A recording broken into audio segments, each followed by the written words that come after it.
नमस्ते। आज ज्ञानी सूत्र में हम बात करेंगे स्वामी विवेकानंद के उन 5 विचारों की जो खासकर आज के नौजवानों के लिए एक रोड मैप बन सकते हैं। बिल्कुल, स्वामी विवेकानंद सिर्फ एक आध्यात्मिक गुरु नहीं थे। वो एक जबरदस्त विचारक थे, एक मोटिवेटर थे, जिनकी बातें आप देखिए सदियों बाद भी उतनी ही ताज़ी और रेलेवेंट लगती हैं। हाँ, उन्होंने युवाओं की जो एनर्जी है उसको समझा और उसे सही दिशा देने की बात की। एग्जैक्टली। और आज के दौर में जहां इतनी डिस्ट्रैक्शंस हैं, इतना कंफ्यूजन है, उनके ये विचार एक कंपस की तरह काम कर सकते हैं ना। बिल्कुल बिल्कुल, एक गाइड की तरह। तो चलिए आज इन 5 विचारों की तह तक चलते हैं और देखते हैं कि आज का युवा इनसे क्या सीख सकता है, क्या प्रैक्टिकल टेकअवेज हैं। जरूर। पहला और शायद सबसे ज्यादा सुना जाने वाला विचार, उठो, जागो और तब तक मत रुको जब तक लक्ष्य प्राप्त न हो जाए। ये सुनने में एक जोश भर देता है ना। हाँ बिल्कुल, जैसे कोई आपको एक्शन के लिए पुकार रहा हो। और ये सिर्फ एक नारा नहीं है, इसमें तो कठोपनिषद का सार है असल में। अच्छा। इसका मतलब है अपने अंदर छुपी हुई जो कैपेबिलिटीज हैं, जो पोटेंशियल है, उसको पहचानना, उसको रियलाइज करना। और वो जो अज्ञानता की नींद है या लेजीनेस की या कंफर्ट जोन की, उससे जागना। हाँ। और फिर अपना जो तय किया हुआ गोल है उसको हासिल करने के लिए लगातार बिना रुके कोशिश करते रहना। बात सिर्फ शुरू करने की नहीं है, चलते रहने की है। ये आज के कॉन्टेक्स्ट में शायद पहले से भी ज्यादा जरूरी हो गया है। बिल्कुल। कंफर्ट जोन का जाल जो है वो बहुत मजबूत होता है। एक बार फंस गए तो निकलना मुश्किल लगता है। सही बात है। और प्रोक्रेस्टिनेशन तो जैसे एक नेशनल हॉबी बन गई है आजकल। हाँ। कल से पक्का, मंडे से शुरू। हाँ, वो टालने वाली आदत। और ऊपर से वो कांस्टेंट डिजिटल नॉइज, फोन बज रहा है, नोटिफिकेशंस आ रहे हैं। फोकस करना ही अपने आप में एक चैलेंज है। क्या आपको लगता है आज इस पर अमल करना ज्यादा कठिन है? कठिन तो है, मैं मानती हूँ, क्योंकि डिस्ट्रैक्शंस वाकई बहुत ज्यादा हैं और वो इंस्टेंट ग्रेटिफिकेशन का कल्चर भी है, सब कुछ अभी चाहिए। हाँ। लेकिन इसीलिए ये विचार और ज्यादा पावरफुल हो जाता है। ये इनर्शिया को तोड़ने की बात करता है। ये कहता है सिर्फ सोचो मत, करो, एक्शन लो। हाँ, इमीडिएट एक्शन लो। और इसके लिए सबसे पहले गोल्स क्लियर होने चाहिए, मतलब वेग नहीं, बिल्कुल स्पेसिफिक। जैसे मुझे सक्सेसफुल बनना है, ये बहुत वेग है, लेकिन मुझे अगले 6 महीने में ये पर्टिकुलर स्किल सीखनी है या इस एग्जाम के लिए इतना सिलेबस कवर करना है, ये स्पेसिफिक है। राइट, क्लैरिटी आ गई। उसके बाद आता है डिसिप्लिन का सवाल। ये उठो जागो सिर्फ सुबह बेड से उठना नहीं है शायद। नहीं, ये मेंटल अलर्टनेस की बात है। अपने प्रायोरिटीज को लेकर क्लियर होना है। अच्छा। और फिर रोज छोटे छोटे स्टेप्स लेना कंसिस्टेंटली। शायद यही कंसिस्टेंसी सबसे मुश्किल पार्ट है कई लोगों के लिए। हाँ, वो बनाए रखना। बिल्कुल, कंसिस्टेंसी ही रिजल्ट्स लाती हैं। और हाँ, रास्ते में फेलियर्स आएंगे, सेटबैक्स होंगे, ये तो नेचुरल है। विवेकानंद का संदेश यहीं और गहरा हो जाता है कि रुकना नहीं है, फेलियर से डरना नहीं है, उनसे सीखना है। हाँ। एनालिसिस करना है कि क्या गलत हुआ, अगली बार बेहतर कैसे करें। फेलियर को रुकने का एक्सक्यूज नहीं बनाना है। जैसे कोई अपना स्टार्टअप शुरू करना चाहता है, आइडिया बढ़िया है, प्लानिंग भी कर ली, पर वो पहला कदम उठाने से डर लगता है, कहीं फेल ना हो जाऊं। हाँ, वो डर। यहीं पर ये विचार काम आता है कि डर को हटाकर आज ही वो पहला कदम लो, चाहे वो बस मार्केट रिसर्च हो या एक छोटा सा प्रोटोटाइप बनाना। एग्जैक्टली। या जैसे कम्पिटिटिव एग्जाम की तैयारी, सिलेबस देखकर ही डर लगता है कई बार। हाँ बिल्कुल। लेकिन कल से पढ़ूंगा कहने की बजाय आज पहला चैप्टर पढ़ना, आज पहला कॉन्सेप्ट समझना, यही उठो जागो का प्रैक्टिकल एप्लीकेशन है। डर पर एक्शन से ही काबू पाया जा सकता है। चलिए अगले विचार पर आते हैं। शक्ति जीवन है, निर्बलता मृत्यु है। जब हम शक्ति सुनते हैं तो अक्सर फिजिकल पावर का ख्याल आता है, मसल्स, जिम वगैरह। क्या विवेकानंद का मतलब सिर्फ यही था? नहीं, उनका कॉन्सेप्ट कहीं ज्यादा गहरा और कॉम्प्रिहेंसिव है। वो सिर्फ फिजिकल स्ट्रेंथ की बात नहीं कर रहे थे। अच्छा। यहाँ शक्ति का मतलब है वाइटैलिटी, जीवन जीने की ऊर्जा, एक फोर्स। इसमें mental strength, moral strength, intellectual strength और हाँ, फिजिकल स्ट्रेंथ भी शामिल है। सब कुछ। हाँ, सब कुछ। कोई भी कमजोरी, चाहे वो शरीर की हो, मन की हो, जैसे लैक ऑफ कॉन्फिडेंस, डर, या नैतिकता की हो, जैसे डिसऑनेस्टी, या बुद्धि की, जैसे सीखने की इच्छा न होना, वो इंसान की ग्रोथ को रोकती है, उसे पीछे खींचती है। तो वो मृत्यु समान है। हाँ, मानो जीते जी मरने जैसा है, क्योंकि आप अपनी पूरी पोटेंशियल तक नहीं पहुंच पा रहे। ये पॉइंट आज के युवाओं के लिए मुझे लगता है बहुत मायने रखता है। हम चारों तरफ सुन रहे हैं मेंटल हेल्थ इश्यूज के बारे में, anxiety, depression, stress, low self esteem. बिल्कुल। पीयर प्रेशर अलग है, कंपटीशन का दबाव अलग है। ऐसे में अंदरूनी शक्ति, वो इनर स्ट्रेंथ की जरूरत तो बहुत ज्यादा है। फंडामेंटल है, बिल्कुल। देखिए, इसके कई पहलू हैं। जैसा मैंने कहा, पहला, शारीरिक शक्ति। हेल्दी बॉडी एक फाउंडेशन है। रेगुलर एक्सरसाइज, अच्छा खान पान, योग, ये सिर्फ बॉडी को नहीं, माइंड को भी स्ट्रांग बनाते हैं। फिजिकल वेलबींग सीधे सीधे मेंटल रेजिलियंस को सपोर्ट करती है। सही बात है, स्वस्थ शरीर में स्वस्थ मन। बिल्कुल। दूसरा, मानसिक शक्ति। ये है पॉजिटिव एटीट्यूड रखना, चैलेंजेस से हार ना मानना, मतलब डिटर्मिनेशन, खुद पर विश्वास रखना, सेल्फ कॉन्फिडेंस, मुश्किलों को प्रॉब्लम की तरह नहीं, अपॉर्चुनिटी की तरह देखना। माइंडसेट वाली बात। हाँ, माइंडसेट। तीसरा, नैतिक शक्ति। ये अक्सर ओवरलुक हो जाती है, पर ये बहुत बड़ी स्ट्रेंथ है। सच बोलना, ईमानदार रहना, अपने वैल्यूज पर टिके रहना। इंटेग्रिटी। हाँ, इंटेग्रिटी। डिफिकल्ट सिचुएशंस में भी सही रास्ता चुनना, ये आपको अंदर से बहुत मजबूत बनाता है।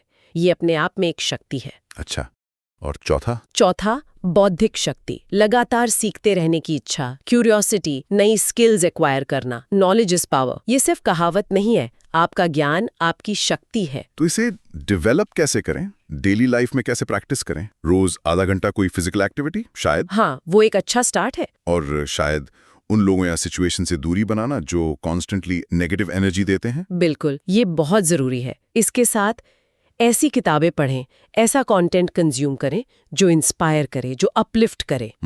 उन्हें अपनी ताकत में बदलना। स्ट्रेंथ सिर्फ दूसरों को दिखाने के लिए नहीं है, अपने आप को बेहतर बनाने के लिए। तीसरा विचार थोड़ा फिलोसॉफिकल सा लगता है। तुम्हें कोई भी पढ़ा नहीं सकता, कोई भी आध्यात्मिक नहीं बना सकता। तुम्हें सब कुछ खुद अपने भीतर से सीखना है। इसका मतलब क्या ये है कि टीचर्स, गुरुज, किताबें ये सब बेकार हैं? नॉलेज बाहर से नहीं मिल सकती? नहीं नहीं, बेकार बिल्कुल नहीं है। वो गाइड्स हैं, वो साइन पोस्ट्स हैं, इंफॉर्मेशन के सोर्स हैं, टूल्स हैं, बहुत जरूरी हैं। अच्छा। लेकिन असली लर्निंग, असली अंडरस्टैंडिंग वो अंदर से आती है। ज्ञान को जब तक आप खुद प्रोसेस नहीं करते, इंटरनलाइज नहीं करते, अपने एक्सपीरियंस से नहीं जोड़ते, तब तक वो सिर्फ इंफॉर्मेशन रहता है, विजडम नहीं बनता। चलना खुद ही पड़ता है, अनुभव खुद करना पड़ता है। ये बात आज इंफॉर्मेशन एज में कितनी रेलेवेंट है। गूगल पर हर सवाल का जवाब है, यूट्यूब पर हर स्किल का ट्यूटोरियल है। नॉलेज लिटरली हमारी फिंगर टिप्स पर है। बिल्कुल। लेकिन क्या ये नॉलेज हमें सच में सिखा रहा है, या हम बस पैसिव कंज्यूमर्स बन गए हैं, स्पून फीडिंग के आदी हो गए हैं? यही कोर पॉइंट है विवेकानंद का। Information is abundant but understanding is scarce. असली सीखना तब होता है जब आप सवाल पूछते हैं, जब आप में क्यूरियोसिटी होती है, जब आप चीज़ों को खुद ट्राई करते हैं, एक्सपेरिमेंट करते हैं, फेल होते हैं और फिर सीखते हैं। इन्फॉर्मेशन को प्रोसेस करके अंडरस्टैंडिंग डेवलप करना, कनेक्शंस बनाना, ये है self learning, active learning. Exactly, active learning. यही एबिलिटी आपको भीड़ से अलग करती है। रटना या दूसरों के आइडियाज को बस रिपीट कर देना लर्निंग नहीं है। तो एक्टिव लर्निंग को प्रैक्टिस में कैसे लाया जाए? ऑनलाइन कोर्सेज देखें तो सिर्फ सुने नहीं, नोट्स बनाएं, असाइनमेंट्स करें। हाँ, किताबें पढ़ें तो सिर्फ पलटे नहीं, उन पर सोचें, सवाल करें। बिल्कुल।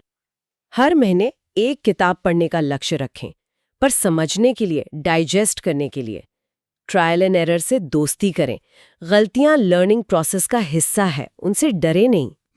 मेंटर से गाइडेंस जरूर लें, उनके एक्सपीरियंस से सीखें, लेकिन अंतिम डिसीजन और एफर्ट आपका अपना होना चाहिए। कॉन्सेप्ट्स के क्यों और कैसे को समझें, सिर्फ क्या को नहीं। जैसे कोडिंग सीखने का उदाहरण लें, सिर्फ ऑनलाइन कोर्स देख लेने से कोई कोडर नहीं बनता। बिल्कुल नहीं। जब तक आप खुद प्रोजेक्ट्स नहीं बनाते, कोड नहीं लिखते, एरर्स फेस नहीं करते, डीबग नहीं करते, तब तक वो स्किल आपकी अपनी नहीं बनती। सही कहा। वो जो स्ट्रगल है वही असली लर्निंग है। ज्ञान पैसिवली मिलता नहीं है, उसे एक्टिवली कंस्ट्रक्ट करना पड़ता है अपने अंदर। चौथा विचार फोकस और कंसंट्रेशन पर है। एक समय में एक काम करो और ऐसा करते समय अपनी पूरी आत्मा उसमें डाल दो। ये तो आजकल के मल्टीटास्किंग ट्रेंड के बिल्कुल उलट है। हाँ, है तो। हमें तो लगता है कि ज्यादा काम करने के लिए मल्टीटास्क करना जरूरी है। ये एक बहुत बड़ा मिथ है जिसे मॉडर्न रिसर्च भी डीबंक करती है। हमारा ब्रेन इफेक्टिवली मल्टीटास्क नहीं कर सकता। अच्छा। हाँ, जिसे हम मल्टीटास्किंग समझते हैं वो असल में रैपिड टास्क स्विचिंग है। हम तेजी से एक काम से दूसरे पर जंप करते हैं। इससे होता क्या है, हमारी एफिशिएंसी कम होती है, गलतियां ज्यादा होती हैं और मेंटल एनर्जी ड्रेन होती है। आज का सबसे बड़ा चैलेंज है constant distraction. Phone notifications, emails, social media alerts. हम किसी भी काम में गहराई से उतर ही नहीं पाते। ज्यादातर हम शैलो वर्क कर रहे होते हैं, आधा ध्यान यहाँ आधा कहीं और, जबकि जरूरत है डीप वर्क की, पूरी तरह फोकस होकर बिना डिस्ट्रैक्शन के काम करना। जब ऐसा होता है तो लगता है जैसे समय का पता ही नहीं चला और काम की क्वालिटी भी एकदम अलग होती है। हाँ, वो फ्लो स्टेट शायद इसी को कहते हैं। हाँ, flow state. Precisely. Deep work के फायदे जाहिर हैं। काम की क्वालिटी एक्सेप्शनल होती है क्योंकि आपकी सारी कॉग्निटिव एनर्जी उसी पर लगी होती है। आप कम समय में ज्यादा अचीव कर पाते हैं क्योंकि टास्क स्विचिंग में टाइम वेस्ट नहीं होता। स्ट्रेस कम होता है क्योंकि आप स्कैटर्ड महसूस नहीं करते। और सबसे बड़ी बात, आप उस फील्ड में मास्टरी हासिल करने की तरफ बढ़ते हैं। एक्सेलेंस के लिए डीप वर्क बहुत जरूरी है। पर इसे प्रैक्टिस करना सुनने में जितना आसान लगता है उतना है नहीं। आदत कैसे डालें? क्या पोमोडोरो टेक्निक जैसे 25 मिनट काम 5 मिनट ब्रेक हेल्प कर सकती है? हाँ, वो एक तरीका है फोकस बनाने का। या काम करते वक्त फोन को बिल्कुल दूर रख देना, साइलेंट पर? ये बिल्कुल प्रैक्टिकल टेक्निक्स हैं। सबसे पहले तो क्लैरिटी चाहिए। आज के लिए सबसे इंपॉर्टेंट टास्क क्या है, प्रायोरिटाइज करें। प्रायोरिटाइज सेट करना। हाँ, फिर कोशिश करें कि एक टास्क को शुरू करने के बाद उसे एक लॉजिकल एंड तक पहुंचाएं, या कम से कम एक सिग्निफिकेंट पोर्शन पूरा करें तभी दूसरे पर जाएं। अपने दिन में डीप वर्क के लिए स्पेसिफिक टाइम स्लॉट्स ब्लॉक करें, वो समय जब आपको डिस्टर्बेंस कम से कम हो। अपना एनवायरनमेंट कंट्रोल करना। बिल्कुल, अपने एनवायरनमेंट को कंट्रोल करना सीखें, शायद दरवाजा बंद करके या सहकर्मियों को बताकर कि आप फोकस्ड वर्क कर रहे हैं। एग्जाम की तैयारी या किसी इंपॉर्टेंट प्रोजेक्ट पर काम करते वक्त ये कितना जरूरी है? स्टडी टाइम मतलब सिर्फ study time. Exactly. Phone silent पर, सोशल मीडिया लॉक्ड आउट। जब पढ़ें तो पूरी तरह उसी में डूब जाएं। उस सब्जेक्ट को, उस टॉपिक को अपना 100% दें। शायद यही पूरी आत्मा उसमें डाल देने का असली मतलब है। हाँ, फुल अनडिवाइडेड अटेंशन। बिल्कुल, यही मतलब है। और पांचवा आखिरी विचार है, जो अग्नि हमें गर्मी देती है हमें नष्ट भी कर सकती है। ये अग्नि का दोष नहीं है। ये जिम्मेदारी और सेल्फ कंट्रोल की बात करता है ना?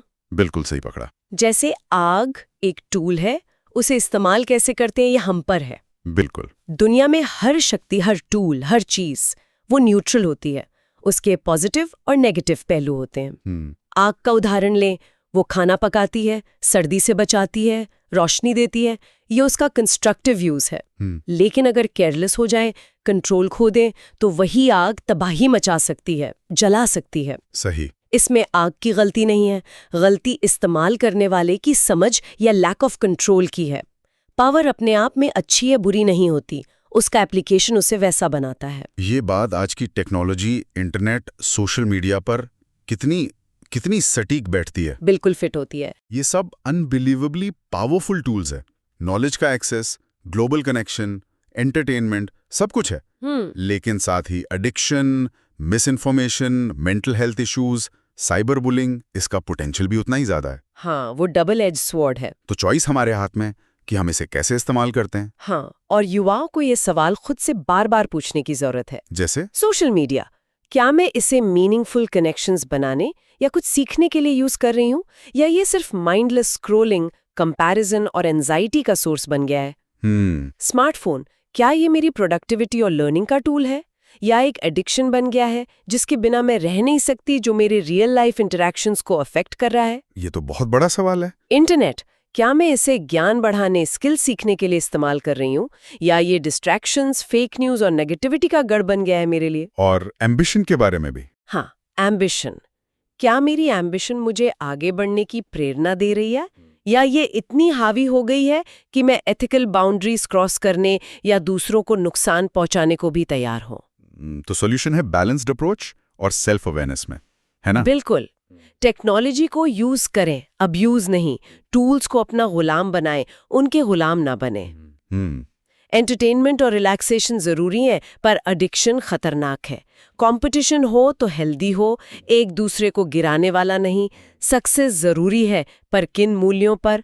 मीन्स भी उतने ही इंपॉर्टेंट है जितने एंड्स। सही कहा। इसके लिए प्रैक्टिकल स्टेप्स लिए जा सकते हैं। अपना स्क्रीन टाइम मॉनिटर करें, एप्स यूज करने की लिमिट सेट करें। लिमिट सेट करना जरूरी है। हाँ, सोशल मीडिया फीड को क्यूरेट करें, इंस्पायरिंग एजुकेशनल कंटेंट फॉलो करें, नेगेटिविटी को म्यूट करें। फोमो यानी फियर ऑफ मिसिंग आउट को समझे और उससे बचे। फोमो, हाँ।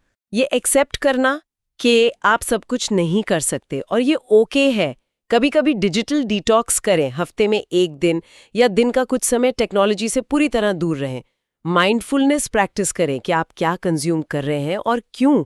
ये कॉन्शियस यूसेज की बात है। तो ये थे स्वामी विवेकानंद के वो 5 विचार। उठो, जागो, शक्ति जीवन है, खुद सीखो, एक काम एक बार में, और अग्नि का सही उपयोग।